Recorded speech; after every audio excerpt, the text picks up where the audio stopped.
Današnja oddaja bo tečaj upravljanja s socialnimi omrežji in vlogerstvom na avtomobilsko-turistični način. Predstavimo vam ekipo, ki bo poleti porabljala 7000 evrov na svoji poti do Škotske.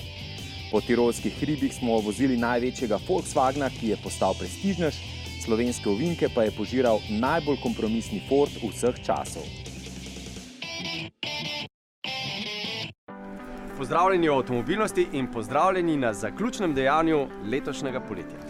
V današnji oddaji boste spoznali finaliste, ki so kar nekaj časa tekmovali oziroma nabirali všečke v našem natečaju Share Dunlop Spirit.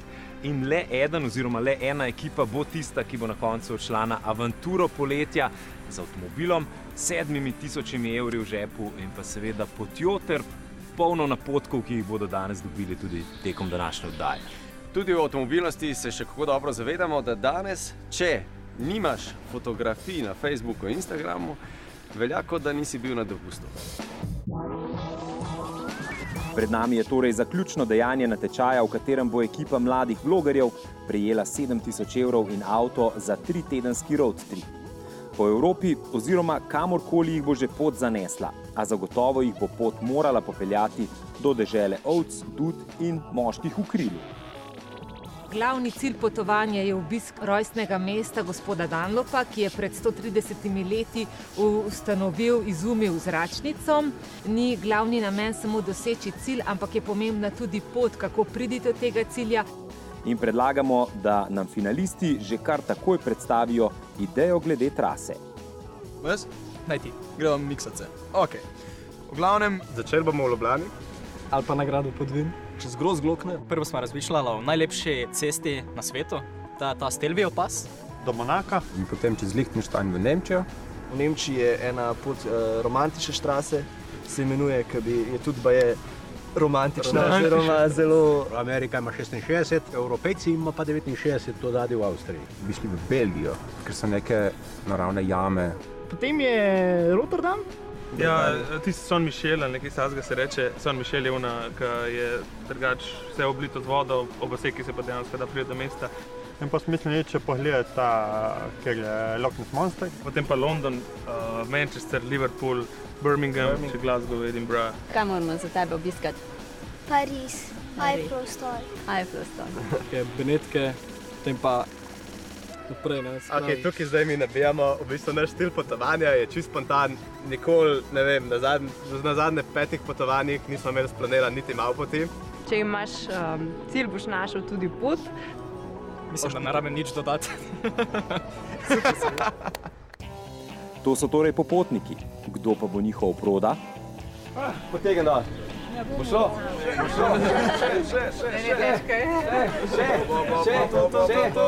Še. Koliko je dolga.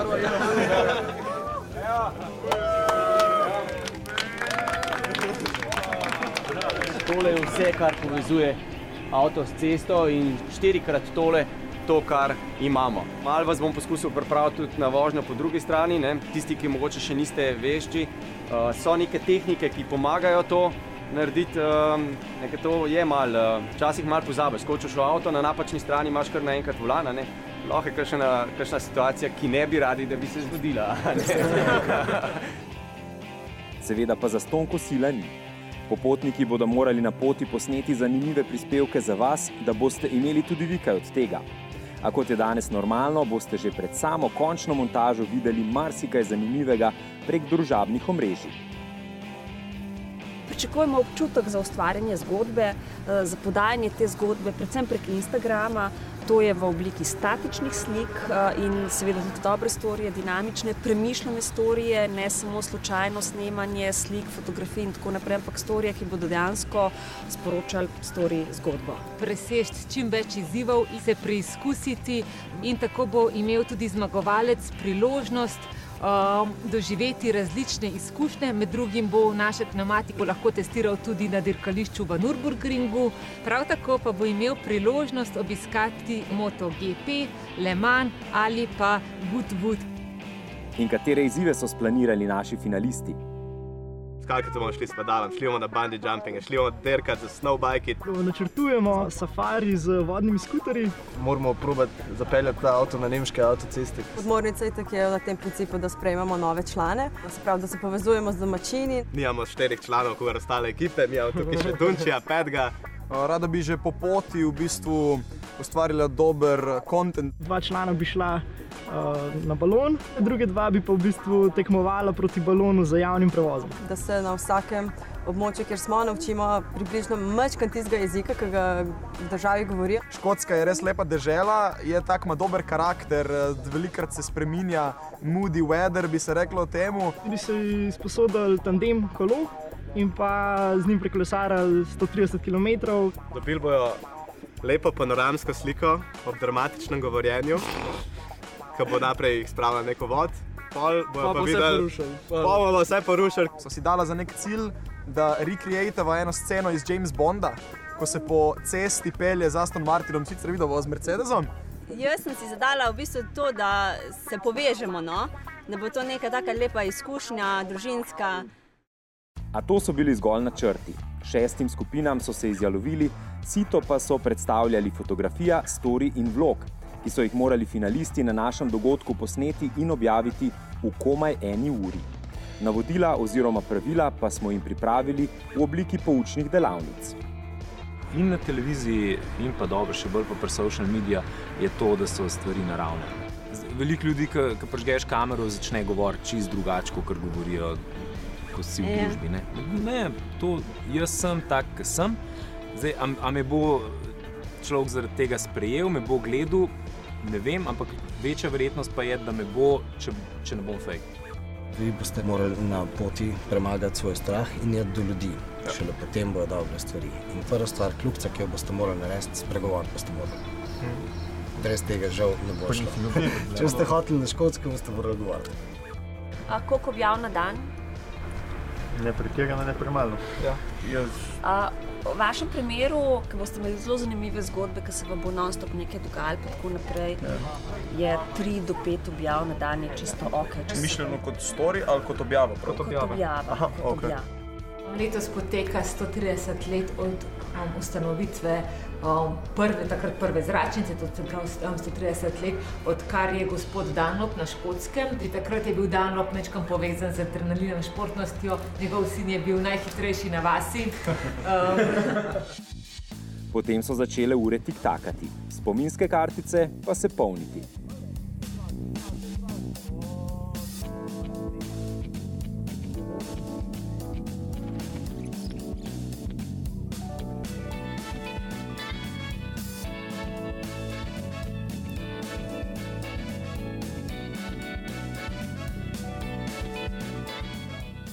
Poglejmo si zmagovalca na tečaju, hashtag Dunlop Spirit.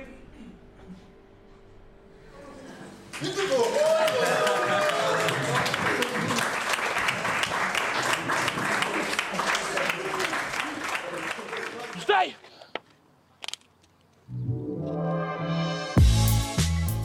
To je samovozeči longboard level 4 avtonomne vožnje, kar pomeni, da voznik pri tej vožnji ne rabi delati veliko. Še vedno pa se lahko pojavljajo razne težave, predvsem pri tem, da vozniki ne stojijo naravnost, kar sedaj poskuša naš testni voznik tudi doseči. Hočeš reči, da je longboard samovozen? Longboard je avtonomni, ja, tako.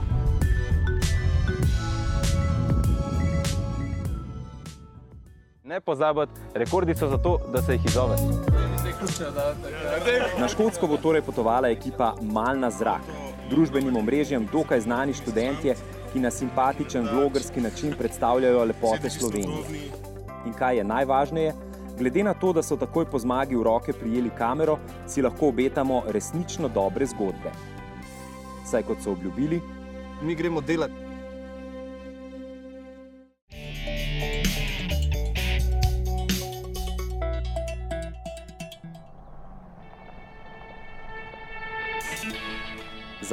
Za tretjo generacijo Tuarega je Volkswagen krmilo nekoliko zasukal.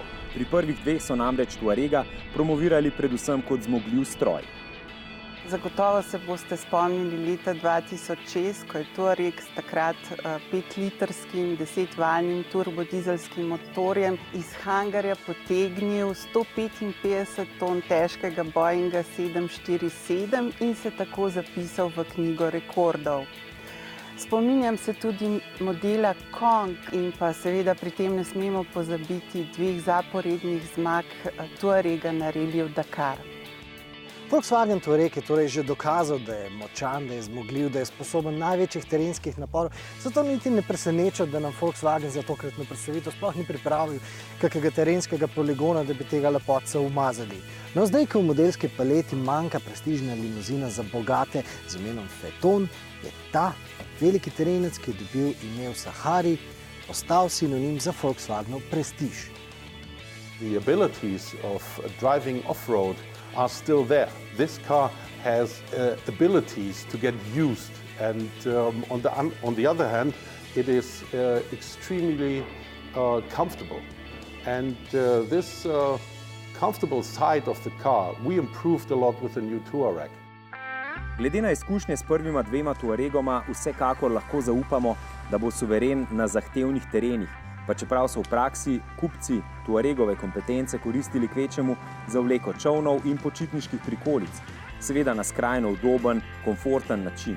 No, po novem bodo to počeli celo z elektronsko asistenco. A kakorkoli že, zdaj, ko je komfort stopil povsem v prvi plan, so ključnega pomena sedežna masaža, drag les, naravno usnje in pa seveda gadžeti. Vendarle so prav imetniki zlatih kartic tisti, ki jih imajo prvi. Navajeni smo, da nam moderni avtomobili nudijo priboljške iz vsakdanjega življenja, ki jih poznamo iz čisto drugih situacij. No in Volkswagen je vse skupaj združil v ta velik zaslon. 15 palcev je velik in za lažjo primerjavo. To je tako veliko kot zaslon v tem 15-palčnem prenosniku. No, če boste merili s centimetrom, boste sicer opazili odstopanje v milimetrskih enotah. Je pa zaslon polne HD ločljivosti in ukrivljene sorte. In lahko rečemo, da je vzorno odziven, še posebej hvalovredna pa je zelo intuitivna razporeditev stikal. Volkswagen is known for touch interaction, and we started in 2004, and of course we have swiping, zooming, 1 finger, 2 fingers and long press, all as known from digital devices, Android, iOS and Windows. If you want to open it up to the full screen mode, in this top part here of the tile, you can do a long press. And you see, you can choose off-road, for example. You can always press the home button and you know, okay, I'm home. Very comfortable, and you can put your hand here and do all the adjustments you need. And here, I can even do it in Slovenian.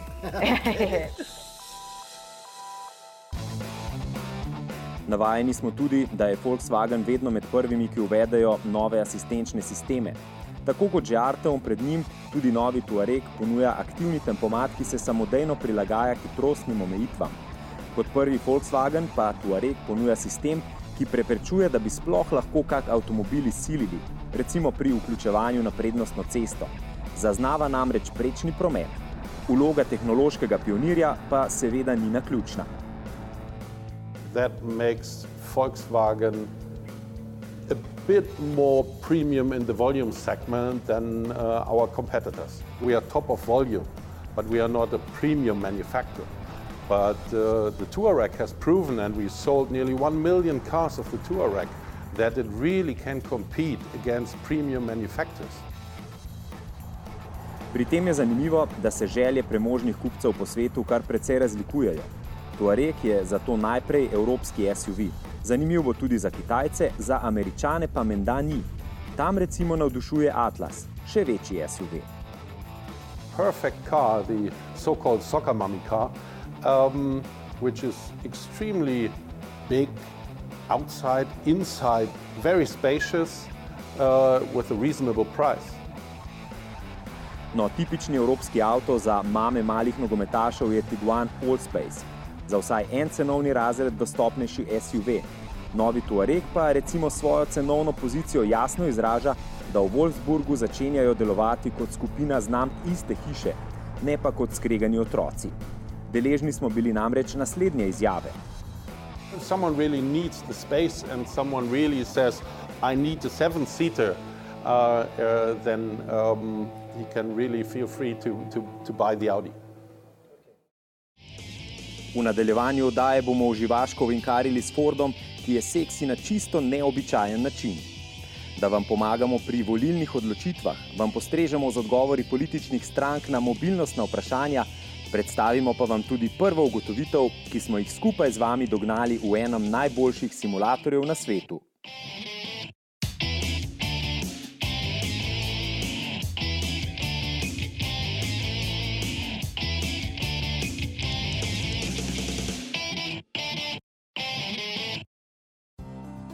Še enkrat bi se vam radi zahvalili za vsa vaša vprašanja, ki ste nam jih poslali in katera smo, kolikor se je le dalo, vključili tudi vprašanja, ki smo jih postavili ob letošnjih državnozborskih volitvah strankam, ki kandidirajo za naše glasove. In to v sklopih 4x4, kar se za avtomobilistično oddajo seveda spodobi. Nekaj teh vprašanj in odgovorov smo že objavili na našem MMC portalu na zavihku Avtomobilnost, zato si jih lahko pogledate. Nekaj jih še bomo, nekaj jih pa tudi izpostavljamo v današnji oddaji, tako da boste res kar se da bili dobro pripravljeni na prihajajoče volitve. Tako kot vprašalnika poslana političnim strankam v času volitev leta 2011 in 2014, so tudi letošnji raziskovalci Inštituta za civilizacijo in kulturo oblikovali tako, da je zajel 4 različna področja: varnost, zakonodajo, infrastrukturo in ekologijo. V vsakem tematskem sklopu so na politike čakala različna vprašanja, na katera so lahko odgovorili z da, ne ali ne vem. Ob vsakem vprašanju so imeli vprašani možnost svoj odgovor tudi dodatno utemeljiti, in sicer v krajšem, ne več kot 350 znakov dolgem odstavku.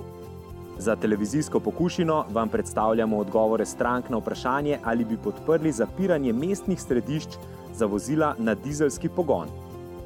Vprašanje je aktualno, pa tudi nekoliko zvito, saj gre, kot smo v avtomobilnosti že večkrat poudarili, za ukrep, ki je usmerjen k dizelskim vozilom starejšega datuma, ki ne izpolnjuje zahtevane okoljske norme.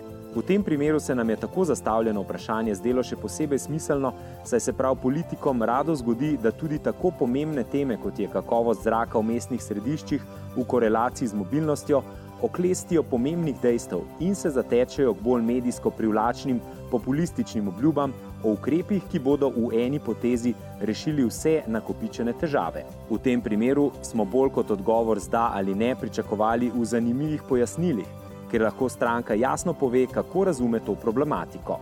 Za to vprašanje je 6 strank odgovorilo, da bi dizlom prepovedali vstop v mestno središče. 6 jim vstopa ne bi prepovedalo, ena stranka pa odgovora ne ve.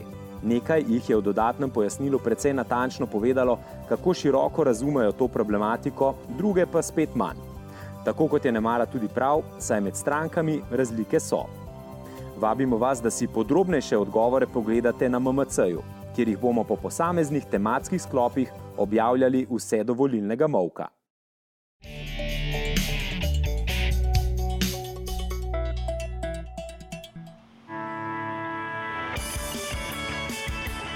Ljudje imamo včasih nemogoče želje. Zahtevamo varčen, a vztrajamo pri dinamičnem avtu.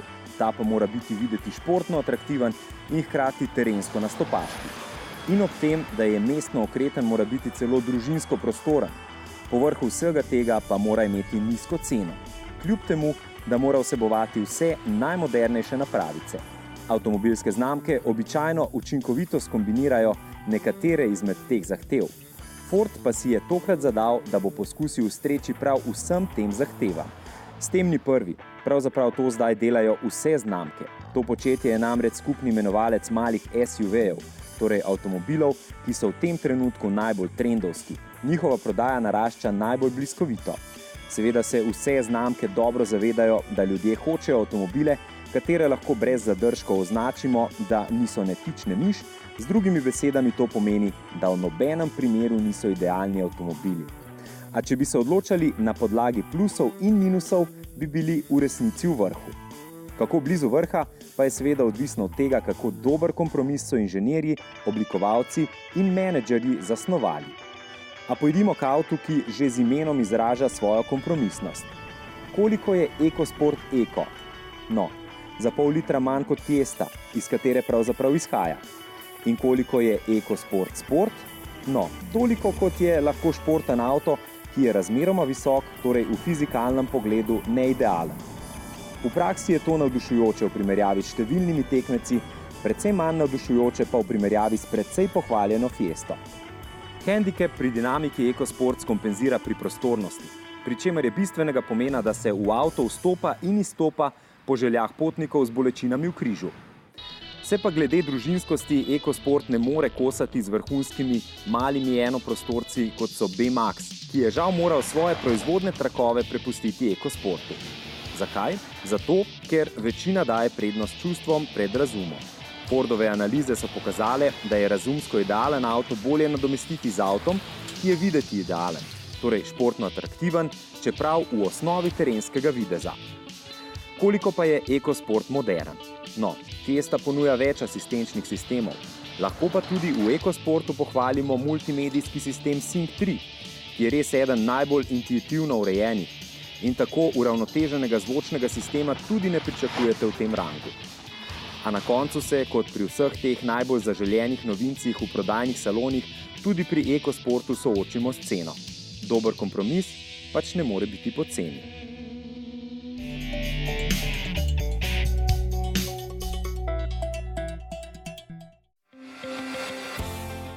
Zapeljimo se čez novice, ki so v minulih dneh osvojile svet mobilnosti. Novica številka 1 je po našem mnenju spisek asistenčnih sistemov, ki jih bodo od leta 2021 morali vsebovati vsi serijski avtomobili.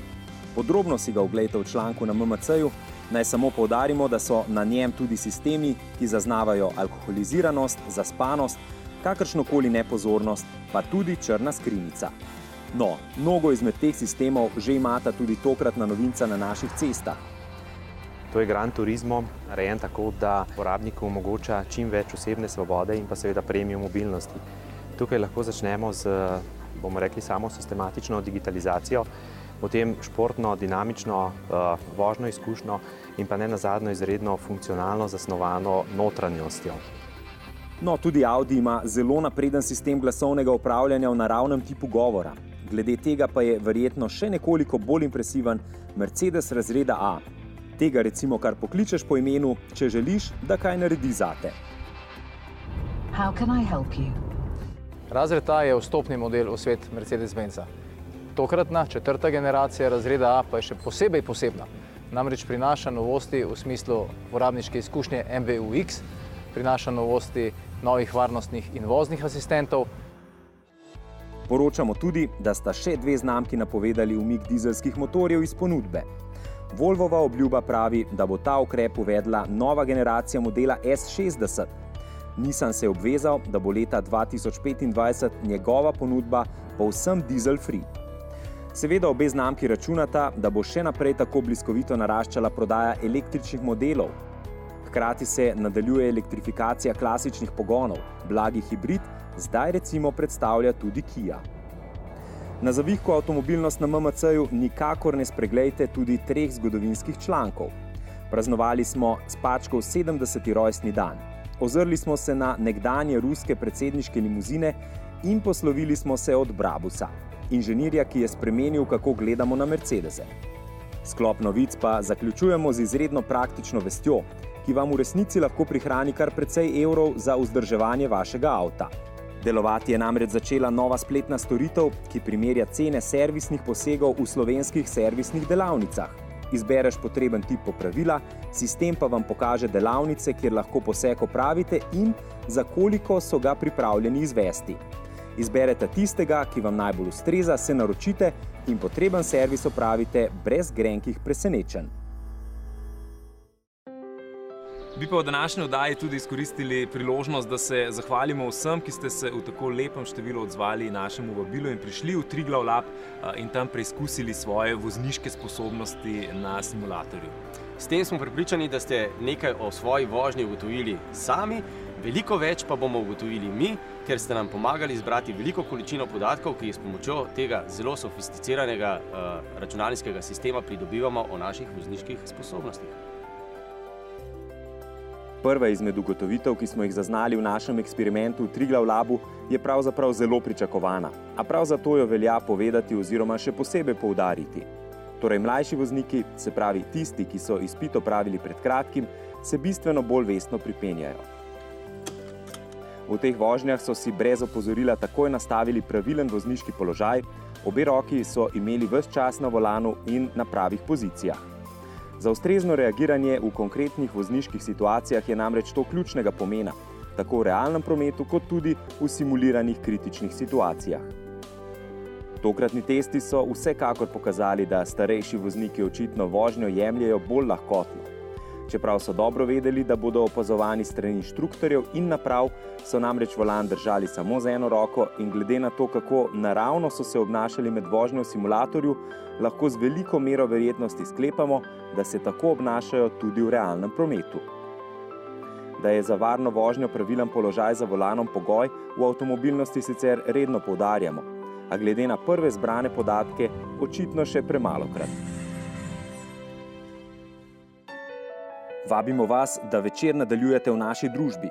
Predlagamo, da obiščete MMC in se na volitve pripravite recimo z natančnim pregledom odgovorov strank na naša mobilnostna vprašanja. Nato si poglejte tudi kak video iz naše videoteke na YouTubeu. Upamo, da ste že naročeni na obveščanje o novostih. Kaj pripravljamo za prihodnje oddaje, vam pokažemo na naših kanalih na Facebooku in Instagramu.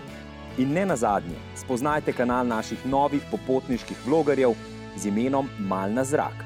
Se vidimo prihodnji teden.